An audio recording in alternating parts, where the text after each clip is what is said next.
हे दोस्तों, स्वागत है आपका हमारे यूट्यूब चैनल में। आज की इस वीडियो में हम बीएससी या फिर एमएससी का एक चैप्टर है एथनोबॉटनी। इसे हम बहुत ही आसान तरीके से समझने वाले हैं। यानी आप इस वीडियो को देख लेते हैं तो आप एथनोबॉटनी से रिलेटेड सभी डाउट क्लियर कर लेंगे। इसकी परिभाषा क्या होती है, अगर परीक्षा में कोई भी एथनोबॉटनी से कोई भी प्रश्न आ जाता है तो आप बड़ी ही आसानी के साथ इसे हल करने वाले हैं। सो यहाँ पर देख लेते हैं हम इस पार्ट में क्या क्या पढ़ने वाले हैं। फर्स्ट है एथनोबॉटनी का परिचय, सेकंड है एथनोबॉटनी की प्रकृति एवं महत्व क्या है, और इसकी शाखा है ब्रांचेस ऑफ एथनोबॉटनी, और इसके यूजेस, इसमें प्रयुक्त विधियाँ यानी मेथड, और इसका अन्य विज्ञानों से क्या संबंध है, और आधुनिक युग में एथनोबॉटनी की क्या भूमिका है। तो दोस्तों चलिए वीडियो को शुरू करते हैं बिना कोई टाइम गवाए हुए। तो सबसे पहले हम देखेंगे एथनोबॉटनी का परिचय यानी इंट्रोडक्शन टू एथनोबॉटनी। इसकी परिभाषा है, एथनोबॉटनी एक अंतर विषयक विज्ञान है जो यह अध्ययन करता है कि विभिन्न मानव समाज, विशेषकर जनजातियां और आदिवासी समुदाय पौधों का उपयोग कैसे करते हैं, खाद्य औषधि, धार्मिक, सांस्कृतिक या अन्य पारंपरिक उद्देश्य के लिए। अगर हम सरल शब्दों में कहें तो एथनोबॉटनी यह जानने का तरीका है कि लोग, खासकर जनजातीय लोग, पौधों का पारंपरिक ज्ञान का उपयोग कैसे करते हैं। और एथनोबॉटनी का इतिहास क्या कहता है, तो एथनोबॉटनी शब्द सबसे पहले जॉन हार्सबर्ग ने 1895 में प्रयोग किया था। किसने किया था? जॉन्स हार्सर हार्सर हा सॉरी हार्सबर्ग ने 1895 में प्रयोग किया था। भारत में इस क्षेत्र का विकास स्वतंत्रता के बाद तेजी से हुआ है। डॉक्टर एस के जैन को भारत में एथनोबॉटनी का जनक माना जाता है। भारत में एथनोबॉटनी के जनक कौन है? वो है डॉक्टर एस के जैन। ये भारत में एथनोबॉटनी के जनक हैं।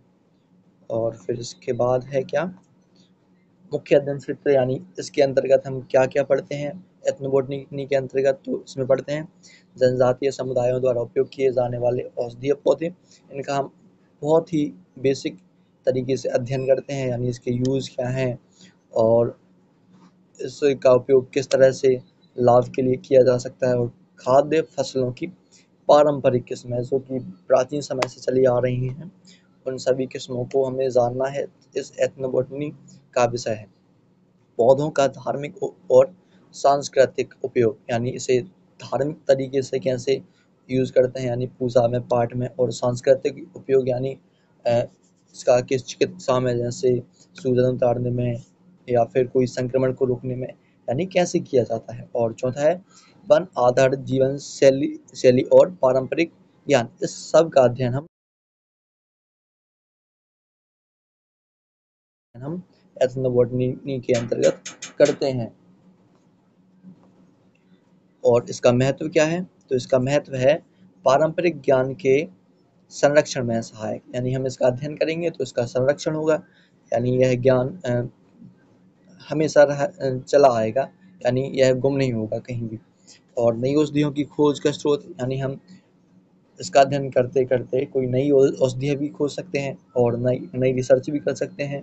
जैव विविधता को समझने और बचाने में मददगार होता है ये। और फिर इसके उदाहरण कुछ, इसके उदाहरण है नीम। नीम का उपयोग हम कैसे करते हैं? दांत साफ करने, त्वचा रोगों के लिए हम नीम का उपयोग करते हैं। ये क्या है? एथनोबॉटनी का विषय है, इसको जानना। और तुलसी का उपयोग पूजा, बुखार और सर्दी जुकाम में करते हैं। और गांव में तो तुलसी को हमारे आंगन में लगाते हैं। और इसके बाद है गिलोय, रोग प्रतिरोधक क्षमता बढ़ाने में सहायक करते हैं, यानी ये रोग प्रतिरोधक क्षमता बढ़ाते हैं। कौन? गिलोय। इसका अर्थ क्या है एथनोबॉटनी का? तो एथनोबॉटनी का शाब्दिक अर्थ अगर हम जाने तो एथनोबॉटनी का शब्द दो शब्दों से मिलकर बना है। पहला है एथनो और दूसरा है बॉटनी। एथनो का अर्थ है मानव जाति, विशेष रूप से जनजाति या पारंपरिक समुदाय। और बॉटनी का क्या अर्थ है? तो वनस्पति विज्ञान या पौधों का अध्ययन। टोटल मिलाकर मानव जाति, विशेष रूप से जनजाति या पारंपरिक समुदायों के द्वारा वनस्पति विज्ञान या पौधों का अध्ययन एथनोबॉटनी कहलाता है। यह इसकी अवधारणा है। नीचे विषय में इसका तात्पर्य है मानव जाति, विशेषकर जनजातियों समाजों द्वारा पौधों के पारंपरिक ज्ञान, उपयोग और मान्यताओं का वैज्ञानिक अध्ययन, ऑल्सो कॉल्ड एज एथनोबॉटनी। और एथनोबॉटनी की अवधारणाएं क्या क्या हैं? सो पारंपरिक ज्ञान का वैज्ञानिक मूल्यांकन, यानी हमारे पास जो ज्ञान है प्राचीन समय से, उसका हमें पारंपरिक ज्ञान तो है, उसका वैज्ञानिक मूल्यांकन करना है, यानी ये सही है या फिर गलत। एथनोबॉटनी पारंपरिक जानकारियों को सिर्फ लोक कथाओं की तरह नहीं देखता, बल्कि उन्हें वैज्ञानिक दृष्टिकोण से जांचता और प्रमाणित करता है। दूसरा, संस्कृति और पर्यावरण का संबंध। यह अध्ययन करता है कि किसी विशेष समाज की जीवन शैली, धार्मिक विश्वास और रीति रिवाज पौधों के चयन और उपयोग को कैसे प्रभावित करते हैं। संवेदनशीलता और संरक्षण। एथनोबॉटनी प्रकृति और जैव विविधता के संरक्षण के लिए एक संवेदनशील दृष्टिकोण अपनाता है, क्योंकि यह समझाता है कि पौधे और मनुष्यों का रिश्ता पारंपरिक, भावनात्मक और उपयोगी दोनों रूप से है।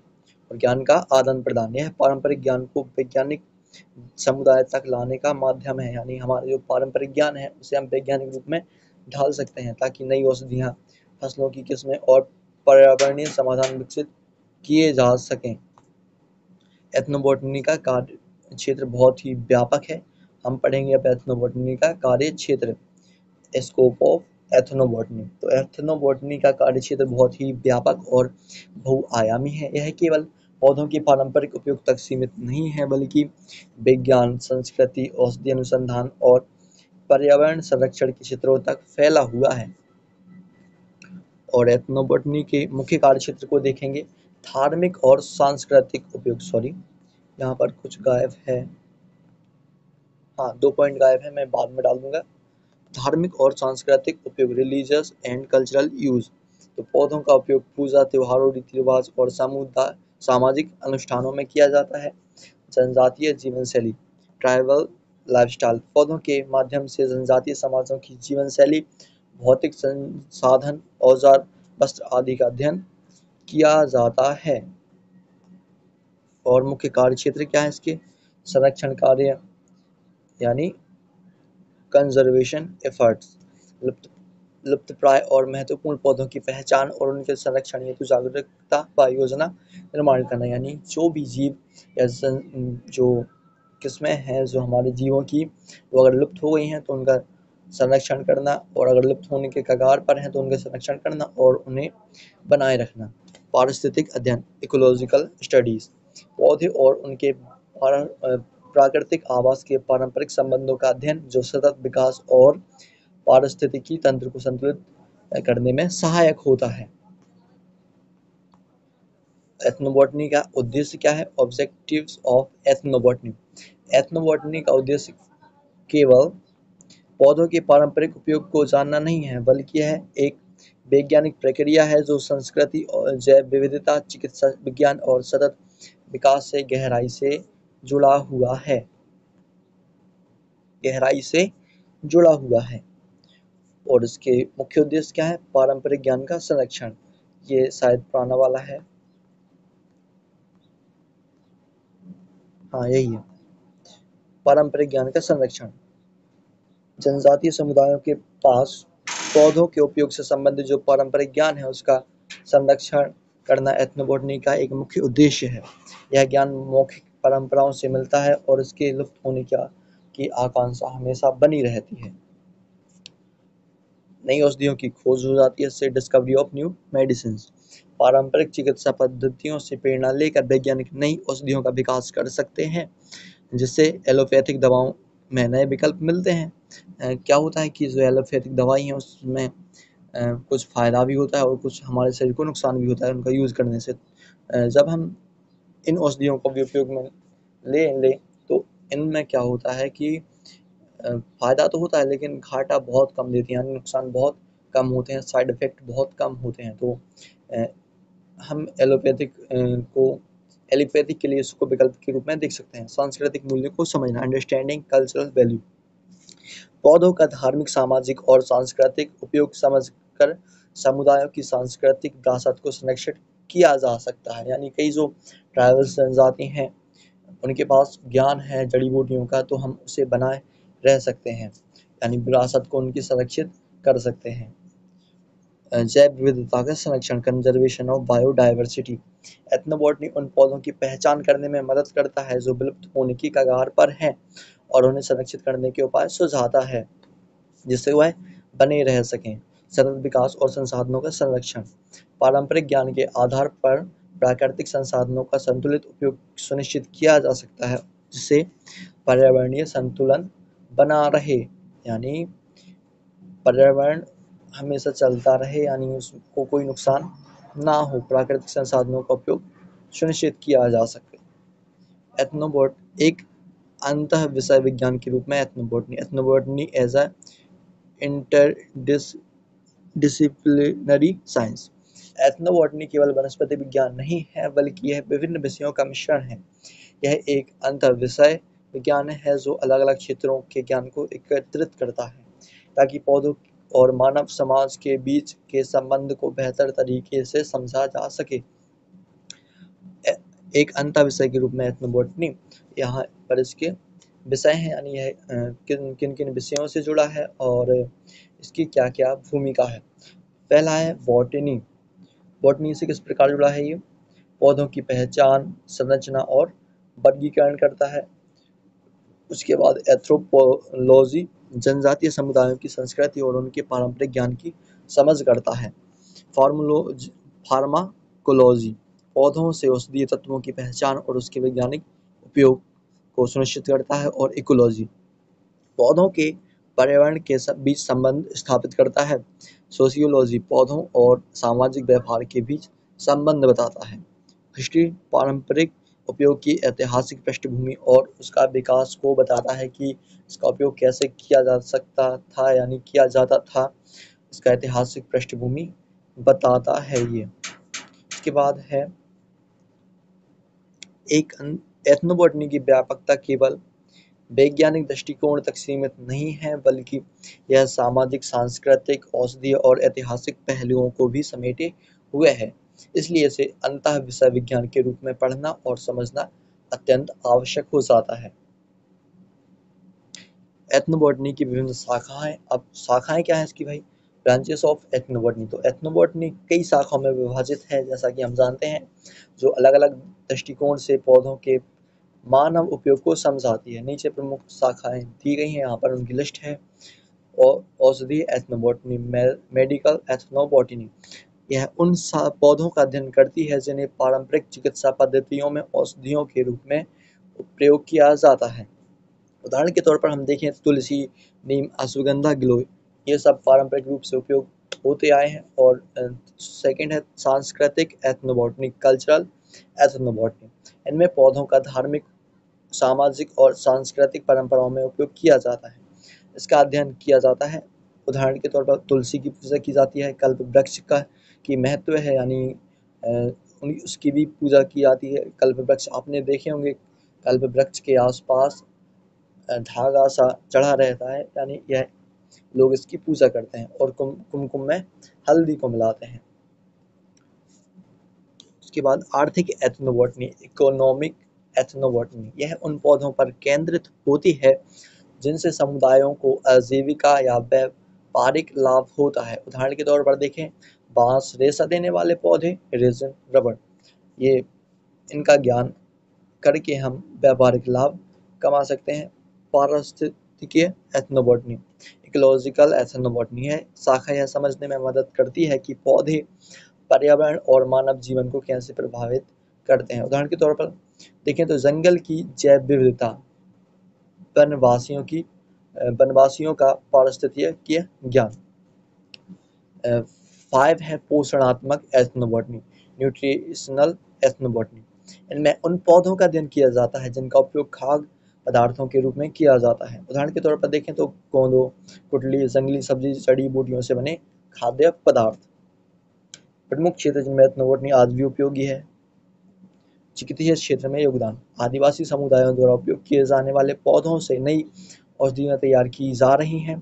फार्मास्यूटिकल इंडस्ट्री इन पौधों पर रिसर्च कर नई नई दवाएं बनाने में लगी हुई है। पर्यावरणीय संरक्षण, पारंपरिक ज्ञान से प्रेरित होकर जंगलों और जैव विविधता की रक्षा के उपाय किए जा रहे हैं। अगर कोई जड़ी बूटी समाप्त होने के कगार पर है तो उसका संरक्षण किया जा रहा है ताकि वह बनी रहे और उससे हमें लाभ अर्जित हो सके। प्लांट कंजर्वेशन में एथनोबॉटनी की भूमिका अहम है। सतत विकास, लोक ज्ञान के माध्यम से प्राकृतिक संसाधनों का सतत उपयोग संभव हो पाया है। खेती और वनों की देखभाल में परंपरागत तरीके अब फिर से अपनाए जा रहे हैं। वैज्ञानिक अनुसंधान, वैज्ञानिक आदिवासी ज्ञान को आधार बनाकर जड़ी बूटियों की संरचना, गुणधर्म और प्रभाव पर गहराई से रिसर्च करने में लगे हुए हैं। भारत के प्रमुख और छोटे जातीय या आदिवासी और उनकी जीवन शैली। भारत में अनेक आदिवासी समुदाय हैं जिनका जीवन प्रकृति से गहराई से जुड़ा हुआ है। खासकर अगर हम देखें तो मध्य प्रदेश में ये समुदाय न केवल पारंपरिक ज्ञान और वनस्पति विज्ञान में समृद्ध हैं, बल्कि उनकी जीवन शैली, भोजन, औषधीय पौधों का उपयोग और संस्कृति भी एथनोबॉटनी के अध्ययन में अत्यंत उपयोगी है। मुख्य आदिवासी समूह देखेंगे अब, जिसमें पहला है गोंड। मध्य भारत के यानी खासकर मध्य प्रदेश के जंगलों में पाए जाते हैं। ये लोग कृषि, वनोपज और पारंपरिक औषधीय ज्ञान से निपुण होते हैं और उनका उपयोग करते आए हैं। संथाल, झारखंड, उड़ीसा और पश्चिम बंगाल में इनकी संख्या बहुत अधिक है। ये चावल की खेती और वनों से औषधीय पौधे इकट्ठे करते हैं। भील राजस्थान, गुजरात, महाराष्ट्र और मध्य प्रदेश में रहते हैं। ये लोग तीरंदाजी, शिकार और पारंपरिक कृषि में निपुण होते हैं। टोंडा जनजाति नीलगिरी की पहाड़ियों में बसने वाला छोटा समुदाय है जो पशुपालक, विशेषकर भेड़, भैंस पर आधारित जीवन शैली अपनाता है।